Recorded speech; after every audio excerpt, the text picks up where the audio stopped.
Now, if recent Nigerian and indeed world history tells us anything, it is that we have the power to stand up and demand change. And one of the most important voices in that support for change would have to be the activist and campaigner Aisha Yesufu. Her work shines through for all to see, whether through protests, social activism, or online campaigns. She's been at the forefront of trying to make real change happen, and in her own unique way, ensuring that she leaves Nigeria a better, more equitable place than she found it. And now, using social media and public appearances to convey her determined message, she's battling to generate the kind of social and political change that will influence the 2023 presidential elections, specifically in favor of her chosen candidate, Peter Obi of the Labour Party. But can Mr. Obi gather all the momentum generated by the likes of Aisha Yesufu, take Nigeria by storm in 2023, win the presidential election, and ride into Aso Rock on a white horse? Or is that a fairy tale and the most he can hope for in the face of the combined crush of the APC's Bola Ahmed Tinubu, the PDP's Atiku Abubakar, and the NNPP's Rabiu Kwankwaso, is to become the political conscience of Nigeria rather than its political leader? Well, for more on this, I'm delighted to say that the activist, campaigner, and founder of Citizens Hub, Aisha Yesufu, joins me now in the studio. Thank you so much for coming in. Thank you so much for having me, Charles. So Peter Obi, clearly a force to reckon with in Nigerian politics today, and he has people like you to thank for that. But do you see that as being largely within the young demographic, or has it gone beyond that group? Oh, it has gone beyond that. And I think I remember the last time I was here, I did say to you that Nigerians haven't seen anything yet. And I think from that time till now, indeed, Nigerians are beginning to see the momentum that is being gathered. It's not just about young people. It's Nigerians that are tired of bad governance. It's Nigerians that are tired of the fact that we have a nation that is supposed to be amongst the top nations of the world, but here it is still lagging behind over 60 years after independence. So beyond just young people, we have just Nigerians who are tired, Nigerians who are saying enough is enough, and Nigerians who are coming out now to actually make a difference, to be the ones to be the determinants of who are those who get into political offices. And this is, of course, a group that doesn't have a history of voting in Nigerian elections. Professor Jibrin Ibrahim was here the other day pointing that out. There are more people who make their points on social media. But, of course, it is people like you in civil society who've been engaging them and trying to convince them that Facebook or Twitter or Instagram isn't going to deliver votes to any candidate. And that, I mean, for them to influence politics, they have to take their points from social media to the ballot box. Do you think that now they've finally realized it, and we're seeing that in the rise of voter registration and all the rest of it? Absolutely. They have realized it. Not only have they realized it, they actually put in the work. And that's exactly what we are seeing now, the momentum that we are seeing all over the place. When the registration started, and then when this whole momentum started, there were a lot of people who mocked the young people and said to them that they would soon move away. They will soon focus on other things. Different shows are going to start, and then their attention will be away from the politics. I mean, football also will take their attention away. But surprisingly, they've been very focused. And one of the things that a lot of people do not realize is that during the EndSARS protest, I mean, there was an awakening. The massacre that happened on the 20th of October 2020, you know, it was an emancipation. So the minds of the citizens, especially the young Nigerians that had been oppressed, where they didn't bother about what was going on, they became more focused on politics. And one thing about the Nigerian youth, give it to them, they're intelligent, they have creativity, they have social media, they have technology, and they have a way of organizing, and they're doing that as we can see currently. But I mean, the big question, of course, which has also been raised on this program, is that whether they'll be able to stay the course and maintain the enthusiasm to the bitter end and go out and vote after all the different conditions that a very long campaign period has created. I mean, nobody expected that they will stay focused at this time. And that's the reason why I said for a lot of people that said by the time the football seasons are here, they'll be carried away by this. And there's a particular show that just rounded up. Normally, you find that young people are so invested in that show. But this time, the case wasn't the same. It's more about politics. And so they have remained focused, and they're going to remain focused. And one of the things also, it's not just young people that are tired. Remember what I said. Nigerians that are tired of bad governance are out there rooting for a change. I mean, go everywhere, on the streets, on social media. I mean, initially they said 4 people are tweeting, and I mean, look at what amazing the exponential growth that 4 people has all over the country. Now we have people who are coming out and saying that they matter.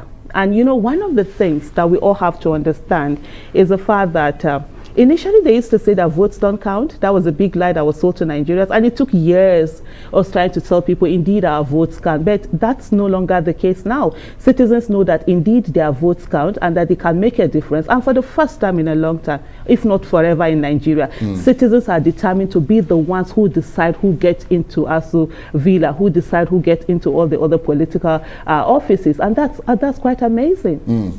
But do you agree with those who say that rise in young voter registration, which is what is giving a lot of optimism and hope and so on, happened late and was cut off before many of them were able to actually complete their registration process? And in that regard, there is considerable uncertainty in knowing how many of them actually registered and will be able to vote, because INEC has not released the final number, has it?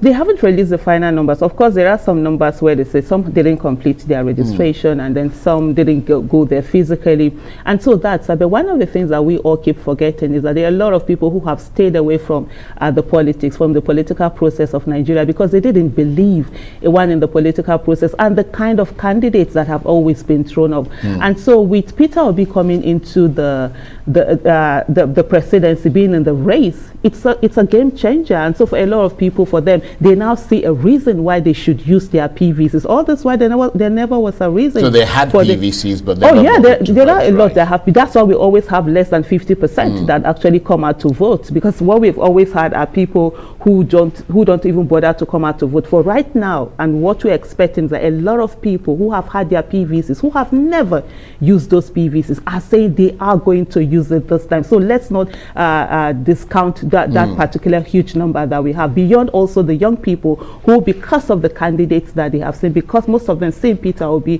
going to be in the ballot paper, have come out to actually register themselves also.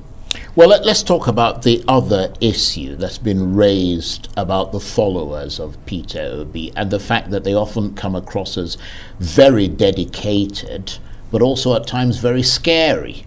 I'm sure you've heard that. I mean, with some of them sounding like inquisitional judges. I mean, in the face of disagreements of any kind. Do you agree that some of them are getting to be quite extreme? You know, the problem with Nigeria is that we tend to blame the victim rather than the perpetrators.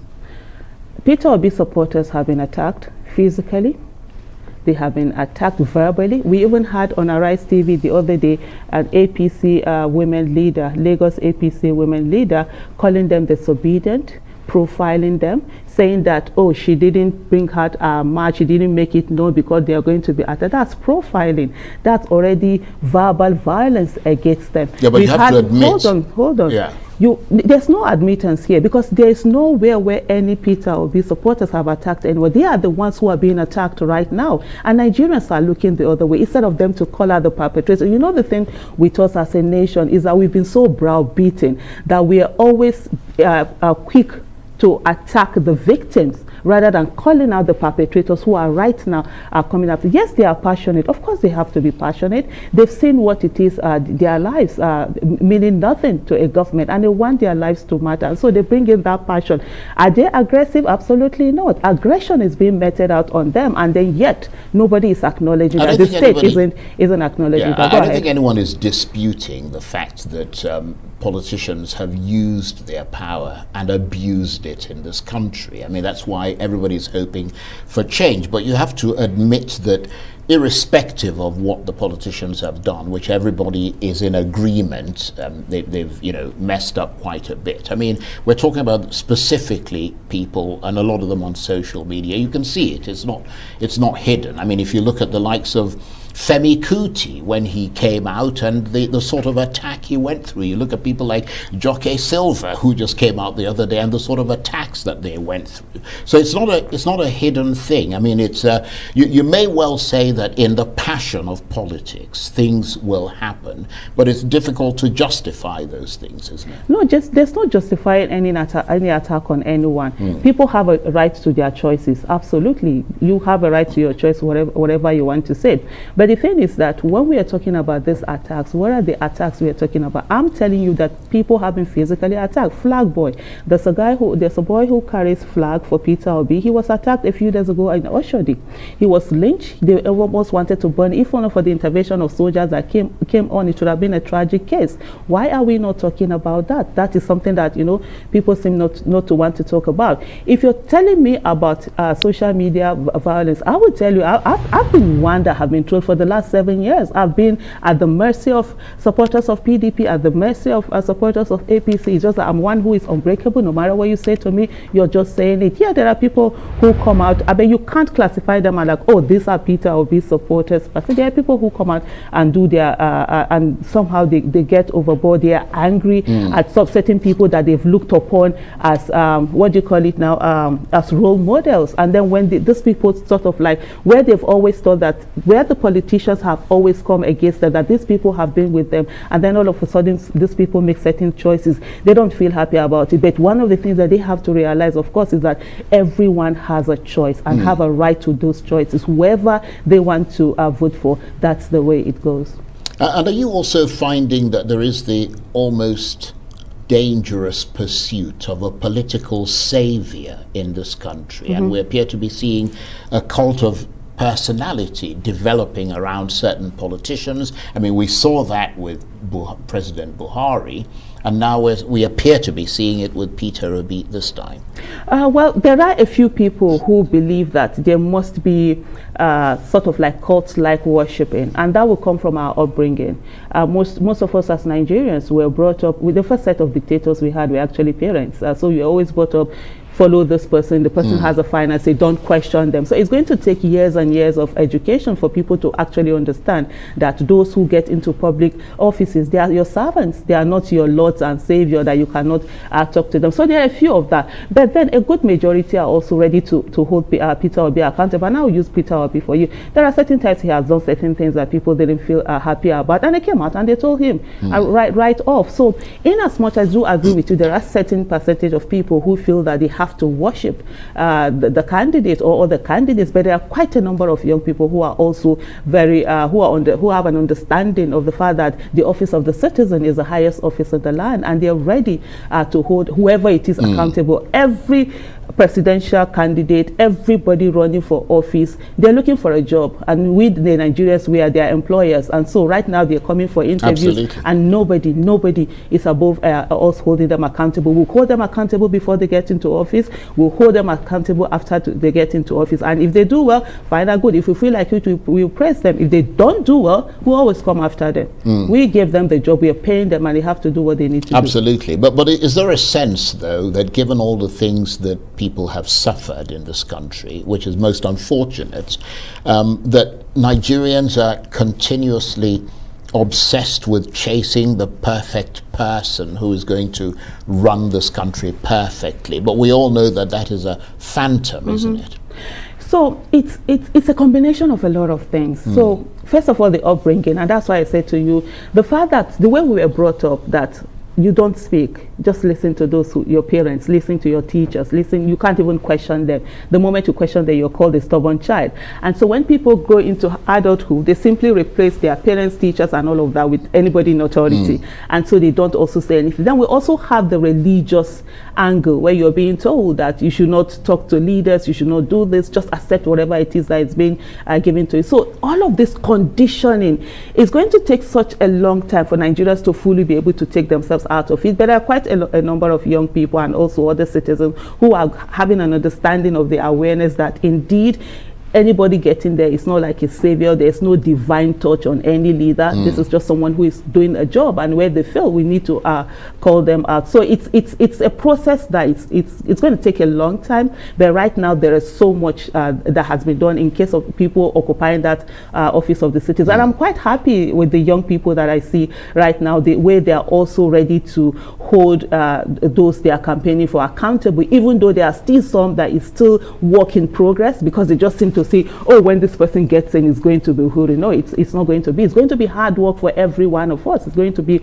all of us, both the citizens, like Dr. Obidient Movement would always say, there's a demand side of governance and also supply side of governance. The people who vote them in, they must occupy the office of the citizen and make demands. Then the people who are voted into office, they supply. If you do not, Nigerians, in fairness, both of us haven't really done our bit, both the people supplying and the people demanding. If you do not make demands, those who are supposed to supply, they will supply what comes easy for them, and it's easier to supply bad governance than it is to supply good governance. So every one of us, we must understand that it's not just to vote and go and sleep, because that's what we normally do. That's what we've done before. We must vote and give them close marking. We scrutinize them and ensure that they are on the right path and working towards giving us good governance, accountability, and transparency. And in the process of doing that, I'm wondering whether someone like yourself is directly linked as a member to any political party, or whether you remain independent, because obviously you'd be very vocal in your support for Peter Obi. Has that meant that you are now a member of the Labour Party? No, absolutely not. I'm not a member of any political party. I've never been a member of any political party. So I bet Peter Obi is my candidate. Just like in 2019, Dr. Obidient Movement was also my candidate, and I was in her campaign team, but I wasn't a member of party. For me, it's a good thing to be. It's not as if it's not a good thing for people to be, but I don't want that restriction. I don't want to be sort of like partisan attached to a particular party. All I'm interested in is good governance, accountability, and transparency. And for me, it's vote candidates, not parties. And wherever a candidate comes from in all of the position, I'm going to look at who is the best for that position, irrespective of whatever party they come from. I'm not loyal to any party or anybody. I'm loyal to Nigeria. For me, that's it. And if Peter Obi gets into office and he does anyhow, you go see anyhow. We no send. Yeah, I bet he would. You go see anyhow. But there are, of course, 17 other presidential candidates. You don't see any of them as potentially doing a good job? No. So before it was Peter Obi, I took my time and I waited until all the primaries had been done of all the political parties, and I sat down and I weighed all the candidates, and he was the one that came tops for me for this election. And so, what is it about him that comes tops for you? So the thing about him, number one, is the empathy. Yeah, so for me, after the last 8 years, I'm very particular about empathy in terms of looking at who is it that is going to be a leader or in a position, because empathy will make you want to take the people to the position that you are in, and it will make you do everything to ensure that you carry them along. So that for me, it's really something serious. And then on the issue of competence also, he's one who is down to earth, he's one who listens, and then he's one who has shown that he can face the, do I say the demon that is the Nigerian political system, look them in the eye and be able to do the things that he wants to do without fear or favor. And so that's very important. And also on the issue of cost of governance. I mean, in Nigeria today, if we really sit down and begin to cut the cost of governance, we know that a lot of the problems that we think we have, or the monies we don't have, we will be able to get that. And I want somebody who is prudent. I want somebody who is going to come in and not just be thinking about what are they going to take off for their own, to keep for their children or the next, their descendants that are not yet born. And there are other qualities as well that for me I've seen, and I'm like, yes, this is the candidate for me. And I'm that kind of a person that even if I'm the only one, I will be there. If I believe in something, I go all out. So I'm a passionate person. And some people think that it's something negative. For me, it isn't. If I believe in something, I'm ready to put everything, even my life, on the line for that particular thing. And if I don't believe in something, even if everybody is there, I'm not going to be there. And so that's why I'm able to respect other people who don't want to do maybe certain things that I'm doing or supporting my own candidate. They have a right the same way I have my own rights. But as it is right now, with the people that we have, it's Obi. Yeah, but that level of passion, which is very impressive and very sort of gives you a very commanding presence. I mean, that passion, that level of passion that you bring to a particular situation and to your support of a particular individual, I mean, that same passion must be crushingly defeating if that person fails you. No, absolutely not. Because the thing is that, and for me, and this is to every young person out there, the result is not in our control. What is in our control is our effort. And that's the reason why every day we must wake up in the morning and say, we have not done enough. Because we must not look at what has been done yesterday. Yesterday, remember, died last night. And Jim Rohn said something, that if you want to set a goal, set a big enough goal, so that in the process of achieving that goal, you become somebody worth becoming. He also said something, that if what you did yesterday is looking big to you today, that means you're not doing enough. So for me, it's all about what effort. The only way I'll be crushed is when I know that there was something I was supposed to do that I didn't do, and I didn't put in my 100%, then I will know that I failed. But the moment I do all the things that I'm supposed to do, put in my 100%, the result, I'm not focusing on the result right now. What I'm focusing on is the effort, and I call on every Nigerian out there to just focus on the effort every day. Stand up and say, what are the things that you can do them more, and wake up and say, you've not done enough, and you keep going. So for me, at the end of the day, that's it. And so what is it that I'm doing? What is it that I can do? What is it that it's in my control? That is more important than what the result is. That's how I've lived my life, even in my own personal life. Because even when I get to something where a lot of people are crushed by the result, I always look at it, and maybe now it sounds a bit arrogant. If I don't get it, I always say that, well, it wasn't good enough for me, that's why I didn't get it. That's in my own personal life, and I move on to the next thing. So I'm not beaten down because I didn't achieve certain thing, because the only thing I focus on, like I said, is that effort. That's the one we have control over. What happens on the 26th of February 2023? That's not in our control. But from now till 25th of February 2023, what happens? It's in our control, and we can put in that effort to ensure that we get the desired result that we're looking for. That's very inspiring. But let's move away. We've just got a few minutes, and then you'll be free to go. I know you've got other things to do, and we appreciate the time you've taken to talk to us. But let's move away from all of that and talk about the practicalities of actually breaking the mold of Nigeria's reasonably well-established two-party system.